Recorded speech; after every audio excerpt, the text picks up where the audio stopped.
विराज एक software engineer था। आज ऑफिस में जल्दी ही सारा काम निपट गया तो बॉस ने सवेरे ही छुट्टी दे दी। शाम 5 बजे अपनी गाड़ी लेकर घर की ओर निकल पड़ा। ऑफिस से घर की दूरी 12 किलोमीटर थी। आधी दूरी तय करने पर सड़कें सुनसान हो जाया करती थी। आज विराज जब सुनसान सड़क पर आया तो जोर से चीखने की आवाज़ आई झाड़ियों से। कोई लड़की चीख रही थी। फिर क्या था, विराज ने गाड़ी रोक दी और झाड़ी के पास जाकर देखा। एक खूबसूरत सी लड़की लहूलुहान पड़ी थी। उसके बाल अस्त व्यस्त, कपड़े फटे हुए थे। प्लीज़ मेरी मदद कीजिए, इतना कहकर लड़की बेहोश हो गई। विराज ने उस लड़की को गोद में उठाकर फौरन हॉस्पिटल की तरफ भागा। हॉस्पिटल में डॉक्टर ने कहा कि सीरियस केस है। उस लड़की को आईसीयू में रखा गया। डॉक्टर का कहना था कि किसी ने गैंग रेप किया है लड़की का, तभी इस हाल में पहुंची। लड़की का बचना मुश्किल है, फिर भी हम कोशिश करते हैं, डॉक्टर ने ये कहा। ये सुनकर विराज बौखला गया। उसे चिंता होने लगी उस लड़की की। उसके घर वालों को खबर, वो कैसे करेगा। विराज ने उस लड़की का पर्स भी उठाकर लाया था, इसलिए पर्स चेक किया तो उसका मोबाइल मिल गया। फिर उसने उसके घर वालों को खबर किया। फौरन डॉक्टर ने 1 लाख फीस की मांग की, मगर उसके घर वाले जब आए तो रोने लगे। मध्यम वर्गीय परिवार से थे वो लोग। बेटी ही प्राइवेट नौकरी करके घर वालों की मदद करती थी। अब कैसे इतने पैसे लाते, तो विराज ने ही अपने अकाउंट से बिल पे किया। जब 10 बज गए तो विराज की मम्मी ने फ़ोन किया तो विराज ने सारी सिचुएशन बता दी। फिर उसकी मम्मी ने कहा, कोई नहीं बेटा, उनकी मदद कर दो और अपना ख्याल रखना। फिर फ़ोन कट कर दिया। 24 घंटे के बाद लड़की की हालत में सुधार आया। लड़की होश में आ गई तो घर वालों ने जब लड़की को निकिता कह के पुकारा तो विराज को लड़की का नाम पता चला। निकिता होश में आई तो विराज को धन्यवाद कहा। आपने अजनबी होकर मेरी इतनी मदद की, आपका ये एहसान मैं ज़िंदगी भर नहीं भूल सकती। बहुत जल्दी कमा कर आपके पैसे लौटा दूंगी। निकिता जी, ऐसा मत कहिए, ये हमारा फ़र्ज़ था। मैं उन दरिंदों को छोड़ूंगा नहीं जिसने आपकी ऐसी हालत की। पुलिस पूछताछ के लिए आई थी। विराज कमरे से बाहर निकल आया। दोपहर को ही चाय पिया था। विराज शाम होने को थी। उसके घर वालों को आश्वासन देकर विराज अपने घर लौट आया। विराज की मम्मी का मुखमंडल गुस्से से लाल हो गया था। बस चलता उनका तो उन दरिंदों को शीघ्र ही फांसी पर लटका देती। विराज की मम्मी एक प्रसिद्ध लेखिका थी, नारी शोषण के खिलाफ ही लिखती थी। आज भी उसने पेपर में निकिता के शोषण के खिलाफ लेख लिखा था, जिसे पढ़कर जन समुदाय आक्रोशित हो उठा था। निकिता की तबीयत में धीरे धीरे सुधार हो गया तो वो घर आ गई। जीने की लालसा खत्म हो चुकी थी, लेकिन छोटे भाई और छोटी बहन का भविष्य सोचकर वो मजबूर थी। माता पिता को जो भी अपमान सहना पड़ा, उसके कारण निकिता इसके लिए खुद को दोषी ठहराकर रोती रही। उस दुख की घड़ी में एक अजनबी ने उसे सहारा दिया। आज भी निकिता अपने कमरे में बंद होकर रो रही थी कि विराज उससे मिलने आया था। निकिता के मम्मी पापा ने विराज से विनती की कि किसी तरह निकिता को समझाए। अंकल आंटी, आप लोग परेशान मत होइए, मैं समझाऊंगा निकिता को। लज्जा तो उसे आनी चाहिए जिसने गुनाह किया हो। निकिता तो निर्दोष है, उसे शान से जीने का हक है। विराज ने अंकल आंटी को कहा तो उन लोगों को थोड़ी तसल्ली मिली। निकिता, दरवाज़ा खोलो, मैं विराज। तभी झट से दरवाज़ा खुला। निकिता फिर अंदर जाकर बेड पर बैठ गई।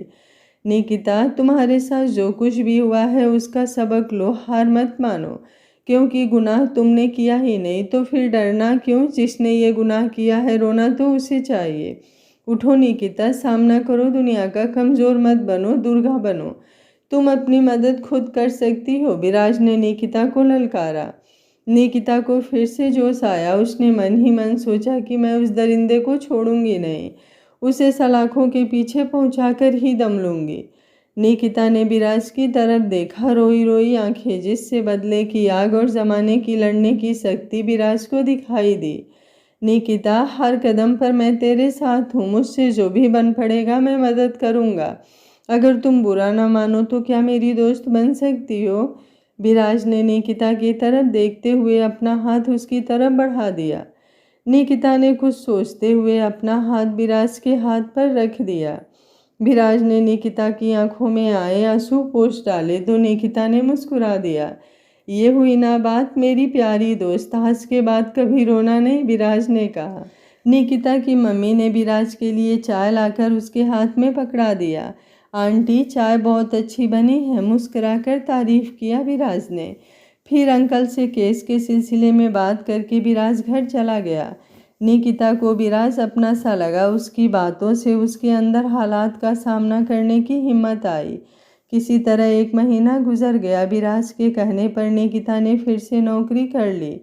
इस बार निकिता ने विराज की मम्मी के ऑफिस में नौकरी कर ली। एडिटर का काम करने लगी निकिता, साथ ही अपने साथ हुए नाइंसाफ़ी का केस भी लड़ने लगी। विराज की मम्मी रंभा एक मशहूर राइटर और समाज सेविका थी। औरतों के साथ हुए अन्याय का आंदोलन करती और इंसाफ दिलाती थी। रंभा ने भी निकिता को जीने का पाठ सिखाया। एक दिन निकिता ऑफिस से छुट्टी के बाद घर जा रही थी कि रंभा ने भी कहा, बेटा, मुझे वकील से मिलकर तेरे केस की फाइल देनी है, तो तेरे घर से होकर ही जाना होगा। तू फाइल लाकर मुझे दे देना। रंभा अपनी गाड़ी में ही निकिता के घर के सामने गाड़ी रोक दी। निकिता गाड़ी से उतरी। मोहल्ले की 3-4 औरतें निकिता को देखकर ताने दे रही थी। लो देखो कैसा ज़माना आ गया है, इज्जत लुट गई फिर भी बन ठन कर गाड़ी में घूमती है, ज़रा भी शर्म लिहाज नहीं। तभी तो लड़के लड़कियों को लूटते हैं। लड़कियां ही न्योता देती हैं लूटने के लिए, तो भी लड़के बेचारे क्या करें। कौन रसगुल्ले को भला देखकर छोड़ना चाहेगा। ये सुनकर निकिता की आंखों में आंसू आ गए। निकिता रोते हुए घर में जाने लगी कि तभी रंभा जी गाड़ी से उतरी और चिल्लाकर बोली, अपनी बकैती बंद करो डायनो, तो सब तो औरत के नाम पर कलंक हो। एक औरत की इज्जत लुटती है तो उस पर क्या बीतती है ये कभी समझ नहीं पाओगी। अगर समझती तो कभी ऐसी बातें ही नहीं करती। गुनाह जब इसने किया ही नहीं तो शान से क्यों नहीं जी सकती। अरे तुम लोगों को ऐसी लड़की की मदद करना चाहिए, उसे आगे बढ़ने का, दुनिया से लड़ने की हिम्मत देनी चाहिए। ये क्या, उसे तो जीते जी मार रही हो तुम लोग। जितना रेप होने पर लड़कियों को दर्द नहीं होता, उतना दर्द समाज के ताने सुनकर होता है। तुम लोगों की बेटियों के साथ ऐसा होगा तब भी ऐसा ही कहोगी या फिर जीना सिखाओगी। बहुत ही गुस्से में रंभा बोली तो बोलती ही चली गई। घर से फाइल लेकर लौटती निकिता ने रंभा का ये रूप देखकर गर्व महसूस किया और अपने आंसू पोंछ डाले। तीनों औरतें शर्म से पानी पानी हो गईं और हाथ जोड़कर क्षमा मांगने लगीं। 2 दिन बाद आज निकिता के केस की बहस थी अदालत में। रंभा की गाड़ी में ही निकिता अदालत आई थी और निकिता के वकील भी थे। बहस शुरू होने से कुछ देर पहले विराज भी आकर बैठ गया निकिता के बगल वाली कुर्सी पर और तसल्ली देने लगा। अदालत में जज ने केस की कार्रवाई का आदेश दे दिया। विपक्ष के वकील ने बोलना शुरू किया, मिलॉर्ड, मेरे मुवक्किल पर सरासर गलत इल्ज़ाम लगाया जा रहा है। मेरे मुवक्किल ने पीड़िता निकिता के साथ कोई रेप किया ही नहीं, बल्कि निकिता तो खुद मेरे मुवक्किल को अदाएं दिखा दिखा कर फंसा रही थी। क्योंकि पीड़िता निकिता एक गरीब घर की लड़की है, नौकरी से कमा नहीं पाती थी, तो उसने ये धंधा शुरू कर दिया। निकिता के वकील को विपक्ष वकील की बात सुनकर गुस्सा आ गया। कुर्सी से उठकर वो खड़ा हो गया। उसने कहा, ऑब्जेक्शन मिलॉर्ड, मेरे मुवक्किल पर गलत आरोप लगाया जा रहा है। जज ने कहा, आपको ही साबित करने का मौका दिया जाएगा, फिलहाल आप चुप रहिए। तो निकिता का वकील कुर्सी पर बैठ गया। हाँ तो मिलॉर्ड, रेप के दिन भी पीड़िता निकिता ने मेरे मुवक्किल को आमंत्रित किया था दैहिक संबंध हेतु। तभी मेरे मुवक्किल, जो कि अपने दोस्त के साथ घूमने निकले थे, मिस निकिता के आमंत्रण को ठुकरा नहीं सके और वो सब कुछ हो गया जैसा कि मिस निकिता चाहती थी। विपक्ष के वकील ने कहा। यह सुनकर निकिता उठकर अदालत से बाहर चली गई और खूब रोने लगी। पीछे पीछे विराज भी आया था। विराज जी, आप इस केस की फाइल प्लीज़ बंद करवा दीजिए, मुझे नहीं चाहिए कोई इंसाफ। बार बार अपने वजूद को लहूलुहान होते नहीं देख सकती मैं। निकिता की रोती हुई आंखें बहुत कुछ कह रही थी। विराज गुस्से से आग बबूला हो रहा था। उसका बस चलता तो वकील को ही सबसे पहले शूट कर देता। निकिता, तुम्हें मुझ पर भरोसा है? अपने इस दोस्त पर तो चलो, अदालत की कार्रवाई में मदद करो। विराज के चेहरे पर मजबूती, अपनापन, वो सब कुछ था जिससे निकिता को संबल प्रदान किया। विराज ने निकिता का हाथ थाम लिया तो निकिता को चलना पड़ा। विराज ने निकिता को फिर से अदालत में ले आया। रंभा का भी गुस्से से बुरा हाल था।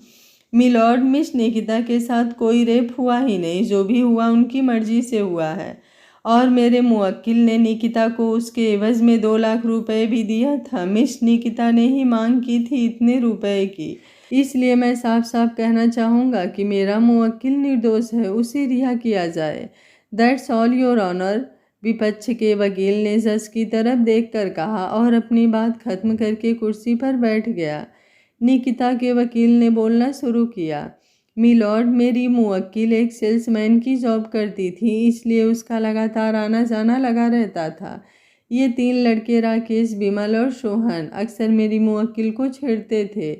मेरी मुवक्किल ने ज़्यादा ध्यान ना देकर अपने काम पर फोकस करती थी, लेकिन 10 दिसंबर की शाम 4 बजे मेरी मुवक्किल जब काम के सिलसिले में सुनसान सड़क पर पहुंची तो ये तीनों लड़के एक गाड़ी में बैठे थे और मेरी मुवक्किल की स्कूटी को टक्कर देकर गिरा दिया। फिर तीनों उसे पकड़कर झाड़ी में ले जाकर बारी बारी से उसके साथ रेप किया। मिलॉर्ड, मैं इसका मेडिकल रिपोर्ट भी आपको दिखाता हूँ। निकिता के वकील ने मेडिकल रिपोर्ट दिखा दिया। तब तक अदालत की घंटी बज चुकी थी। अगली सुनवाई के लिए तारीख दे दी गई। निकिता सदमे से पागल हो रही थी। ये तो अच्छा हुआ कि निकिता ने अपने माता पिता को अदालत आने से मना कर दिया। हार्ट पेशेंट थे उसके पापा, सहन नहीं कर पाते ये सब कुछ। निकिता के वकील से रंभा ने ही बातचीत की तो वकील ने कहा, चिंता मत कीजिए, उन दरिंदे को सजा दिलवा कर ही दम लूँगा। रंभा को इस वकील पर यकीन था। रेप केस में बहुत लड़कियों को इंसाफ दिला चुका था। निकिता के केस के पैसे एनजीओ के तरफ से आ रहे थे। एनजीओ की मालकिन थी रंभा। नारी शक्ति निकिता के साथ थी। रंभा ने निकिता को रोते देखकर अपने सीने से लगा लिया और उसके पीठ को थपथपाकर कहा, बेटा चिंता मत करो, हम सब तेरे साथ हैं। यूं मायूसी अच्छी नहीं, जरा चेहरे पर स्माइल लाओ। निकिता के चेहरे पर मुस्कान आ गई। रंभा को ऑफिस जाना था, इसलिए रंभा ने अपने बेटे से कहा, निकिता को घर छोड़ाओ ताकि वो आराम कर सके। निकिता विराज की गाड़ी में बैठ गई। गाड़ी हवा से बातें करने लगी। निकिता के चेहरे पर उसकी लटी झूलने लगी। उसकी उदासी देखकर जाने क्यों विराज को बहुत तड़प होती थी। खूबसूरत मासूम सा चेहरा जिस पर केवल गम का था पहरा। निकिता, विराज ने अपने हाथ की हथेली निकिता की हथेली पर रख कर पुकारा, चिंता मत करो, मैं हूं ना। निकिता को विराज का ये अपनापन उसके दिल को छू गया। उसके लबों पर मुस्कुराहट आ गई और विराज भी मुस्कुरा दिया। विराज ने जब निकिता को हंसते देखा तो उसकी रूह को भी सुकून मिला। उसने खुद से वादा किया कि निकिता को कभी रोने नहीं देगा। देखते देखते निकिता का घर आ गया। निकिता गाड़ी से उतरी और विराज को अंदर बुलाया, मगर विराज को ऑफिस का कुछ अर्जेंट काम था, इसलिए रुक नहीं सकता था। फिर कभी आने का वादा करके विराज चला गया और निकिता ने भरे मन से अपने कमरे में कदम रखा। आखिरकार बड़ी जद्दोजहद के बाद कोर्ट ने अपना फैसला सुना ही दिया। निकिता की मेडिकल रिपोर्ट में साफ साफ लिखा था कि उसके साथ रेप हुआ है और तीनों लड़कों के फिंगरप्रिंट भी मैच हो गए। बचने का कोई चांस ही नहीं था। रंभा ने ऐसे ऐसे सबूत पेश किए कि विपक्ष के वकील को हार माननी पड़ी। तीनों लड़कों को 20 साल की सज़ा सुनाई गई। निकिता मरते मरते बची थी, इसलिए कोर्ट ने उसे इतने सालों की सज़ा नारी शक्ति के दबाव पर सुनाई थी। नारी शक्ति समूह की महिलाओं ने जज के फैसले पर जोरों से तालियां बजाई। निकिता को खुशी मिली थी आज की उसे इंसाफ तो मिला। निकिता ने रंभा के कदमों पर गिरकर शुक्रिया अदा किया तो रंभा ने उसे सीने से लगा लिया और कहा, हर नारी की इज्जत मेरी इज्जत, इस प्रकार मैंने अपनी भी इज्जत बचाई है। निकिता को रंभा की सोच देख आश्चर्यचकित हो उठती है कि आज के ज़माने में भी कोई इतनी अच्छी हो सकती है। नारी शक्ति रंभा को एक देवी समझती थी और सच में वो एक देवी की ही अवतार थी। हर शोषित नारी को न्याय दिलाने के लिए एड़ी चोटी का जोड़ लगा देती थी। विराज ने निकिता को खुश देखा तो उसने भी लब पर मुस्कान आ गई। निकिता ने भी समाज सेविका बनने का फैसला ले लिया था। उसने अपना आदर्श रंभा को मान लिया था। उनके ही कदमों पर चलना चाहती थी निकिता। धीरे धीरे अपना गम भूलने लगी थी निकिता। संडे को छुट्टी के दिन किसी न किसी बहाने विराज निकिता को बाहर ले जाता घुमाने, कभी किसी थिएटर में तो कभी आइसक्रीम खिलाने, और निकिता विराज के साथ बच्चों के समान खिलखिला पड़ती। विराज, मैं ना बहुत लकी हूँ जो तेरे जैसे दोस्त को पाया है, आइसक्रीम खाते हुए निकिता ने कहा। अच्छा निक्की, और मैं भी खुशनसीब हूँ कि एक छोटी बच्ची जैसी प्यारी दोस्त मिल गई। विराज ने हंसते हुए निकिता को छेड़ा तो निकिता ने अपना आइसक्रीम गुस्से से विराज के सीने पर दे मारा। विराज के छोटी बच्चे कहने पर निकिता गुस्सा हो गई थी। विराज जोर से हंस पड़ा। ये क्या निक्की, तुमने मेरी शर्ट खराब कर दी, विराज ने अपनी शर्ट से आइसक्रीम हटाते हुए कहा। दोनों के ही दिल में प्यार का स्रोत फूट चुका था, मगर दोनों ही एक दूसरे से अपनी भावनाओं को छिपाने की कोशिश करते रहते। विराज को इंतजार था एक सही वक्त का जब वो अपने प्यार का इजहार कर निकिता को हमेशा हमेशा के लिए अपना बना लेता। दूसरी तरफ निकिता एहसान फरामोश बनना नहीं चाहती थी, उसे डर था कहीं रंभा मैडम को बुरा नहीं लगे। निकिता विराज की बोलती आंखों के इशारों को खूब समझती थी, मगर नज़रअंदाज करती थी।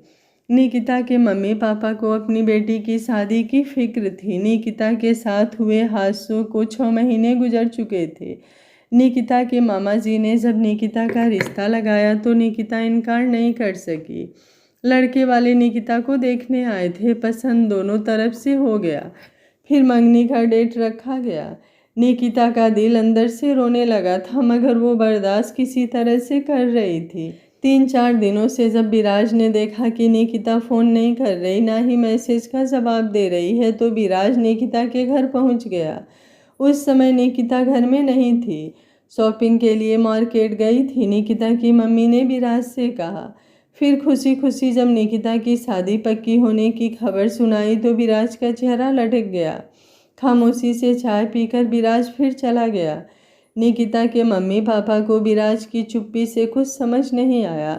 रात को अपनी सहेली के साथ शॉपिंग करके निकिता जब लौटी तो मम्मी ने विराज के आने की खबर दी। जब 11 बजे रात को बेड पर लेटने गई निकिता तो विराज का फ़ोन आ गया। मजबूरन निकिता को फ़ोन उठाना पड़ा। हेलो निक्की, क्या मैं इतना पराया हूँ जो अपनी शादी पक्के होने की खबर तक नहीं की, विराज ने शिकायती लहजे में पूछा। नहीं विराज, ऐसी कोई बात नहीं है, मैं थोड़ी बिजी थी इसलिए बताने का टाइम नहीं मिला, निकिता ने कहा। निक्की, आई लव यू, विराज ने बेताब होकर कहा तो निकिता ने कोई जवाब नहीं दिया। निकिता की धड़कन उसके इकरार से धड़क उठी थी, मगर उसने अपनी धड़कन को धक धक करने से दबा लिया था। गुड नाइट बोलकर वो फ़ोन रखने ही वाली थी कि विराज ने अपना जवाब मांगा। विराज, तुमने बहुत देर कर दी, अब कुछ नहीं हो सकता, ठोस लहजे में निकिता ने जवाब दिया। फिर निकिता ने फ़ोन काट दिया। विराज तड़प कर रह गया। रंभा ने अपने बेटे को कुछ मायूस देखा तो पूछ बैठी, विराज क्या हुआ है, तबीयत तो ठीक है ना? हाँ मम्मा, ठीक हूँ, you don't worry about me मम्मा, विराज ने अपनी मम्मा के कंधे को प्यार से पकड़ते हुए कहा। मगर फिर भी रंभा को लगा उसका बेटा उससे कुछ तो छिपा रहा है, मगर क्या? इस ओर वो अपनी सुई घुमाने लगी थी। 3-4 दिन बाद जब निकिता ने रंभा को अपनी सगाई पर आने का न्योता दिया तो उनकी सुई वहीं अटक गई। सगाई के दिन रंभा ने अपने बेटे को भी कहा चलने को तो विराज ना चाहते हुए भी चल पड़ा। अगर वो जाने से इनकार करता तो मम्मा को शक हो जाता, इसलिए वो चेहरे पर जबरदस्ती खुशी सजा कर निकिता की सगाई में चल पड़ा। एक शानदार होटल में लड़के वालों ने मंगनी का फंक्शन अरेंज किया था। हाल में कदम रखते ही विराज की नज़र निकिता पर पड़ी, जो हल्के फिरोजी रंग के लहंगे में सबके होश उड़ा रही थी। खूबसूरती उसके अंग अंग से फूट रही थी। विराज तो अपने होश ही खो बैठा। जब मम्मा ने टोका कि बेटा क्या हुआ, तो विराज का ध्यान निकिता पर से हटा। निकिता ने भी विराज को आते देख लिया था, मगर उसकी हिम्मत नहीं थी कि विराज से नजरें मिला सके, क्योंकि उसके दिल को बहकने का डर उसे भी था। पिंक रंग का कुर्ता पहना था विराज और हल्की हल्की सेव में थका थका सा फिर भी खूबसूरत लग रहा था। निकिता के बगल में जब दूल्हा आया तो सबने जोड़ी को सराहा। लड़का भी ठीक ठाक था। माइक पर अंगूठी पहनाने का ऐलान हो चुका था। निकिता ने अंगूठी लड़के के हाथ में पहनाने के लिए अपना हाथ आगे किया ही था कि तभी लड़के की माँ ने अपने बेटे को अपनी तरफ खींच लिया और दूसरी तरफ ले जाने लगी। इसे देखकर पूरी महफिल में कानाफूसी शुरू हो गई। निकिता परेशान हो गई थी, आखिर ये सब हो क्या रहा है। तभी झटके से लड़के की माँ आई और कहने लगी, ये मंगनी नहीं हो सकती, आप लोगों ने हमसे बहुत बड़ा राज छिपाया है, हमें धोखा दिया है। निकिता के मम्मी पापा भी परेशान हो गए। लड़के की माँ ने कहा, जिस लड़की के साथ गैंग रेप हो चुका है उससे कौन शादी करेगा, जूठी थाल कौन खाता है, कोई भी नहीं कर सकता इससे शादी। विराज को ये सुनकर बहुत गुस्सा आया, मगर वो अपने गुस्से को पी गया और चुप रहा। लड़के के माँ बाप क्रोध में आकर हंगामा करने लगे। लड़के की माँ ने निकिता की बाहें पकड़ लिया और सबसे पूछने लगी, मुझे बताइए, क्या कोई इससे भी शादी कर सकता है? ऐसी लड़की से कौन शादी करेगा जिसका गैंग रेप हो चुका है? जो लड़की किसी की जूठन है, ये खुद अपवित्र है, मेरे भी घर को अपवित्र कर देगी। अब तो विराज गुस्से से पागल हो गया और निकिता का हाथ एक झटके में थाम लिया और चीख कर कहा, हाँ, कोई इससे भी शादी कर सकता है। विराज ने भी अपने शब्द पर ज़्यादा जोर डालकर कहा, मैं करूँगा इससे शादी। और किसने कहा कि ये अपवित्र हो गई है? मेरी नज़र में ये गंगा की तरह पवित्र है। कल्पना कीजिए, इस जगह पर आपकी बहन या बेटी होती तो क्या आप इसी तरह हंगामा खड़ा करते क्या? हमारे समाज का ये कौन सा नियम है, जिसके साथ अत्याचार होता है केवल उसी को कुचला जाता है। अत्याचार करने वाला आज़ाद घूमता है और जिसके साथ अत्याचार होता है केवल उसी को सज़ा सुनाई जाती है।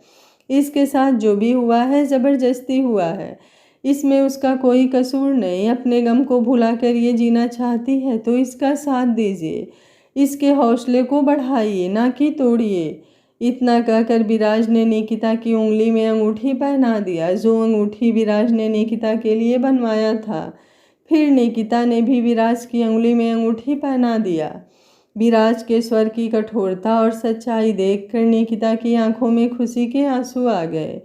निकिता को विराज पर गर्व महसूस हुआ। महफिल के लोग दंग रह गए, एक से एक झटके देखने को मिल रहे थे।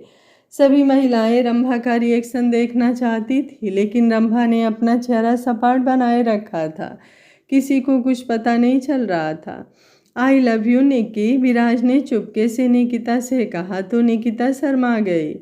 फिर विराज ने लड़के वालों से कहा, होटल के सारे खर्चे मैं दे दूंगा, आप लोग इज्जत के साथ यहाँ से चले जाइए। लड़के वाले भिनभिनाते हुए वहाँ से चले गए। निकिता के मम्मी पापा विराज के आगे नतमस्तक हो गए। ईश्वर की अनोखी कृपा का उन्हें एहसास हुआ। ये लड़का उन्हें कोई फरिश्ता सा लगा, जो कदम कदम पर उनकी उड़ती इज्जत बचा रहा था।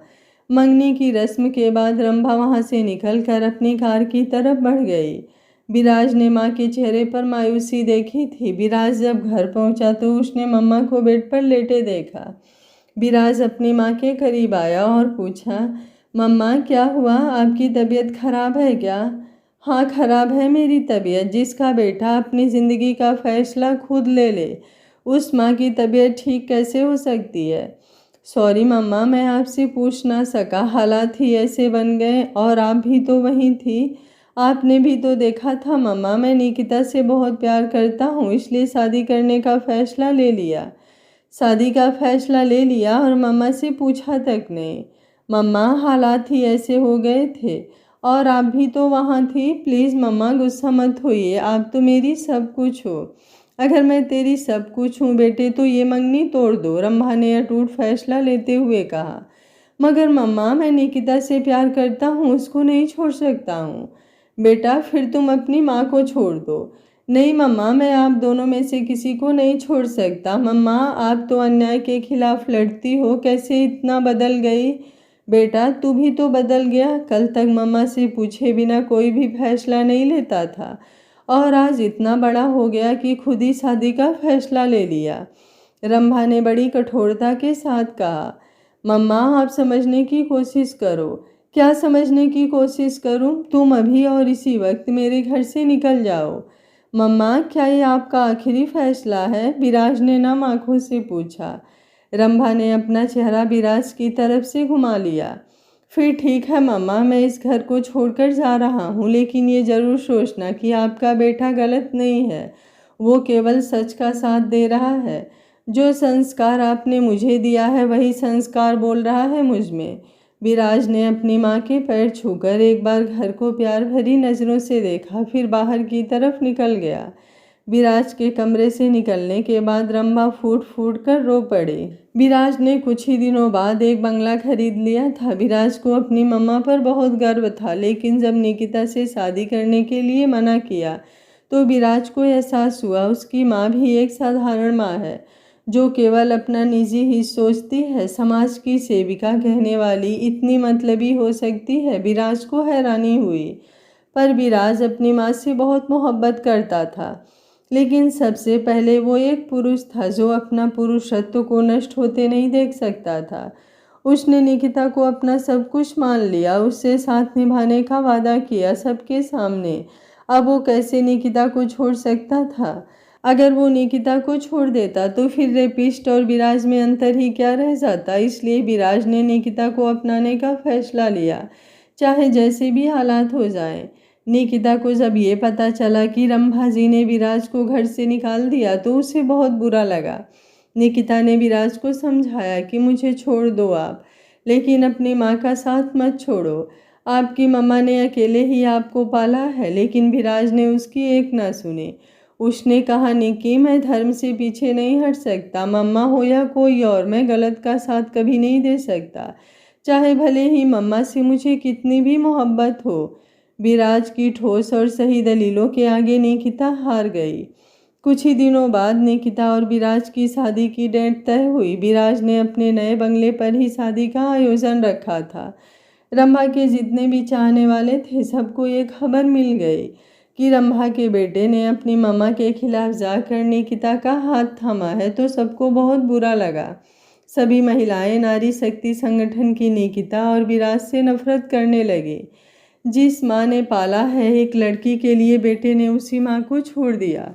और तो और जिस रंभा देवी ने निकिता को इंसाफ दिलाया, नौकरी दी, उसी के बेटे को ले उड़ी वो। तरह तरह की बातें सभी करने लगे, लेकिन रंभा देवी चुप थी और अपना काम कर रही थी। नारी शक्ति संगठन की महिलाओं ने मोर्चा निकालने का फैसला ले लिया। रंभा चुपचाप तमाशे देख रही थी। देखते देखते शादी का दिन भी आ गया। विराज ने शादी का कार्ड भेजा था। रंभा देवी ने कार्ड पढ़कर टेबल पर रख दिया। शादी के दिन विराज ने अपनी मम्मा को फ़ोन किया। मम्मा, आपकी कमी खल रही है। मम्मा, आप तो एक देवी हो, एक साधारण माँ नहीं हो। आप फिर ऐसा क्यों कर रही हो मम्मा? रोते हुए विराज ने कहा। रंभा देवी ने बिना कुछ कहे फ़ोन रख दिया। शादी के लिए होटल से तैयार होकर बारात निकली थी विराज की। उसके साथ ऑफिस के बहुत सारे साथी, बड़े बड़े लोग थे। विराज के नए बंगले पर शादी होनी थी। विराज की बारात जब नए बंगले पर पहुंची तो नारी शक्ति संगठन की महिलाओं ने धावा बोल दिया।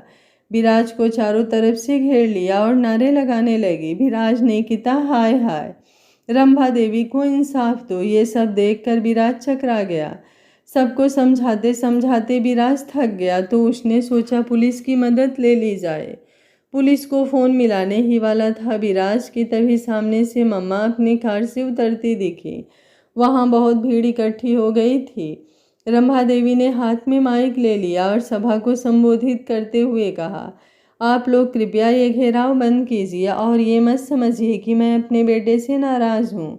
नहीं, बल्कि मैं खुश हूँ कि मैंने एक पुरुष को जन्म दिया है। जो पुरुष अपने पुरुषत्व की रक्षा नहीं कर सकता है, वो कैसे पुरुष हो सकता है? जब वो पुरुष ही नहीं होगा तो एक बेटा और पति कैसे होगा? रंभा देवी की बातें सुनकर सभी दंग रह गए। सबने घेरा बंद कर दिया और रंभा देवी की जय जयकार होने लगी। रंभा देवी ने बोलना शुरू किया तो बोलती ही चली गई।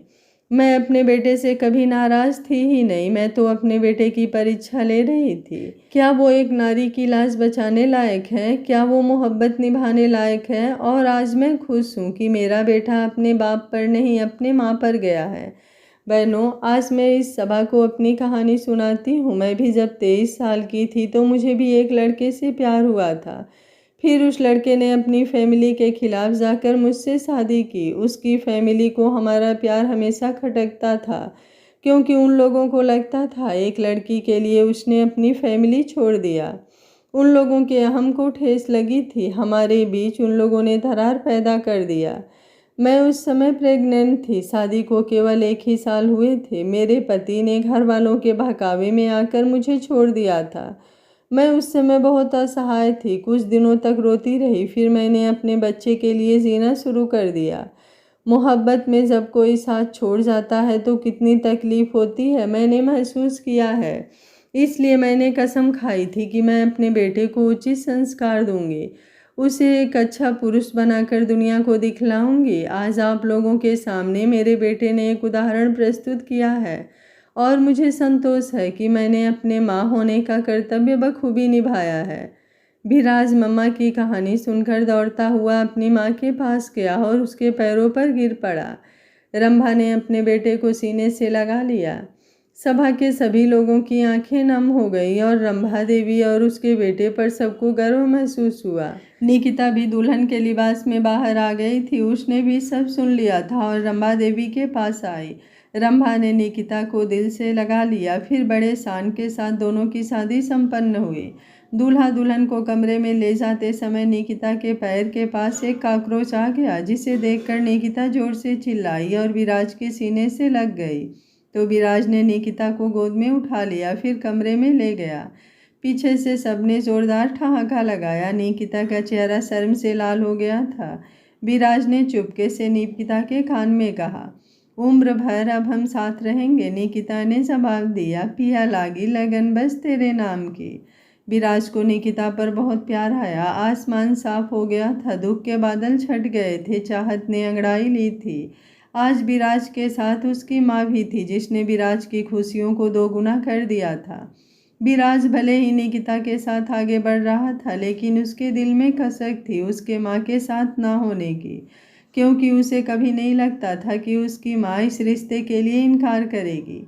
और रंभा देवी को आज अपने बच्चे के फैसले पर गर्व था। वो नामर्द होते हैं जो किसी लड़की की ज़िंदगी बर्बाद कर अपनी मर्दानगी साबित करते हैं। असली मर्द तो वो होता है जो किसी बर्बाद लड़की की ज़िंदगी भी आबाद कर दे। और रंभा देवी को आज इस बात की खुशी थी कि उनके बेटे के संस्कार और उसके प्यार ने निकिता की ज़िंदगी में खुशियाँ भर दी। उन्हें आज अपने बेटे पर गर्व था, और हो भी क्यों ना, जिसका बेटा ऐसा होगा। हर माँ अपने बेटे पर गर्व करेगी। हर माँ को अपने बेटे को औरतों की इज्जत करने के संस्कार और सीख देना चाहिए, ताकि उनका बेटा किसी की ज़िंदगी बनाने लायक बने, ना कि किसी की ज़िंदगी बर्बाद करने वाला। ये छोटी सी प्यारी सी कहानी आपको कैसी लगी? कमेंट बॉक्स में अपनी राय ज़रूर दीजिएगा। उम्मीद करती हूँ कहानी आपको पसंद आ रही होगी। वीडियो पसंद आया है तो लाइक शेयर एंड चैनल को सब्सक्राइब कर लीजिएगा। Thank you for watching. मिलते हैं अगली एक और प्यारी सी कहानी के साथ। तब तक स्वस्थ रहिए, मस्त रहिए, अपना ख्याल रखते रहिए। Thank you for watching.